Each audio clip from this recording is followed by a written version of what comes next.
Who doesn't love efficiency? I do. Efficiency means more for less. More miles per gallon, more light per watt, more words per minute. More for less is the next best thing to something for nothing. Algorithms, big data, the cloud are all giving us more for less. Are we heading towards a friction-free utopia or towards a nightmare of surveillance? I don't know. My interest is in the present, and I'd like to show you how the past can help us understand the present. All my life, I've been told to be more efficient. In money, in school, and in life, efficiency is something everyone strives for. So why then does it often feel like this societal race towards efficiency is just slowing us down? Edward Tenner delves into these questions and more in his 2019 speech, The Paradox of Efficiency. There's nothing that summarizes both the promise and the danger of efficiency like the humble potato. The potato originated in the Andes, and it spread to Europe from the ancient Inca. The potato is a masterpiece of balanced nutrition, and it had some very powerful friends. King Frederick the Great of Prussia was the first enthusiast. He believed that the potato could help increase the population of healthy Prussians. And the more healthy Prussians, the more healthy Prussian soldiers. And some of those healthy Prussian soldiers captured a French military pharmacist who at first was appalled at the morning, noon, and night diet fed to POWs potatoes. But he came to enjoy it. He thought that they were making him a healthier person. And so, when he was released, he took it on himself to spread the potato to France. And he had some powerful friends as well. Benjamin Franklin advised him to hold a banquet at which every dish included potatoes. And Franklin was a guest of honor. Even the king and queen of France were persuaded to wear potato flowers. The king wore potato flour in his lapel and the queen wore potato flour in her hair. That was a truly great public relations idea. But there was a catch. The potato was too efficient for Europe's good.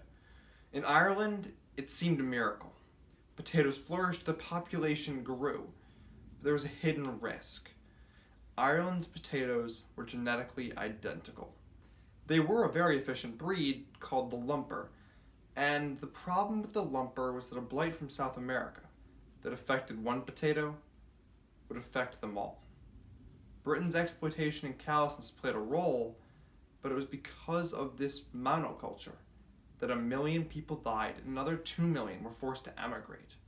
A plant that was supposed to end famine created one of the most tragic ones. The problems with efficiency today are less drastic but more chronic. They can also prolong the evils that they were intended to solve. Take electronic medical records. It seemed to be the answer to the problem of doctors' handwriting, and had the benefit of providing much better data about patients. In practice, instead, it has meant much more electronic paperwork, and physicians are now complaining that they have less, rather than more time to see patients individually. The obsession with efficiency can actually make us less efficient. My answer to all these questions is inspired in efficiency. Data and measurement are essential, but they're not enough. Let's leave room for human intuition and human skills. There are 7 facets of inspired inefficiency. First, take the scenic route. Say yes to serendipity. Wrong turns can be productive. Second, get up from the couch. Sometimes it can be more efficient to do things the hard way. Consider the Internet of Things. It's wonderful to be able to control lights, set the thermostat, even vacuum the room without leaving one's seat. But medical research has shown that actually fidgeting, getting up, and walking around is one of the best things you can do for your heart. It's good for your heart and your waistline. Third, monetize your mistakes. Great forms can be created by the imaginative development of accidents. Tad Lesky, an architect at the Metropolitan Opera at Lincoln Center, was working on a sketch and some white ink fell on the drawing. Other people might have just thrown it away, but Lesky was inspired to produce a starburst chandelier that was probably the most notable of its kind in the early 20th century. Fourth, sometimes try the hard way. It can be more efficient to be less fluent. Psychologists call this desirable difficulty. Taking notes with a keyboard, would seem to be the best way to grasp what a lecturer is saying.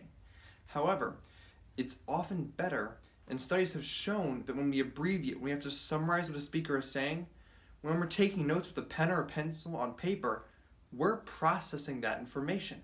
We're making that our own, and we are learning much more actively than when we were just transcribing what was being said. Fifth, get security through diversity. Remember the potato? It was efficient until it wasn't. Diversity applies to organizations too.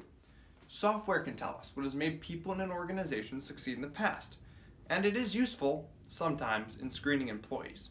But remember, the environment is constantly changing, and software, screening software, has no way to tell, and we have no way to tell, who is going to be useful in the future.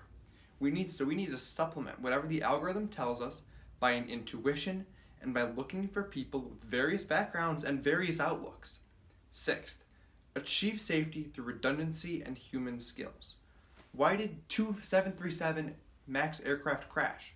We still don't know the full story, but we know how to prevent future tragedies. We need multiple independent systems. If one fails, then the others can override it. We also need skilled operators to come to the rescue, and that means constant training. Seventh, be rationally extravagant. Thomas Edison was a pioneer of the film industry, and as well as of camera technology. Nobody has done more for efficiency than Thomas Edison, but his cost-cutting broke down.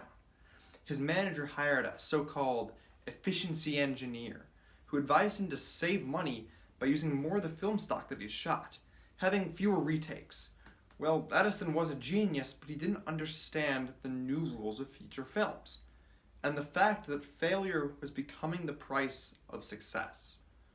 So on the other hand, some great directors like Erich von Stroheim were the opposite. They were superb dramatists, and Stroheim was also a memorable actor, but they couldn't live within their budgets. So that was not sustainable. It was Irving Thalberg, a former secretary with intuitive genius, who first achieved rational extravagance. First at Universal, then at MGM, becoming the ideal of a Hollywood producer. Summing up, to be truly efficient, we need optimal inefficiency. The shortest path might be a curve rather than a straight line. Charles Darwin understood that. When he encountered a tough problem, he made a circuit of trail, a sidewalk that he built behind his house. A productive path can be physical, like Darwin's, or a virtual one, or an unforeseen detour from a path that we had laid out.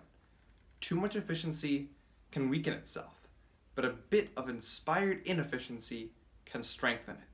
Sometimes the best way to move forward is to follow a circle.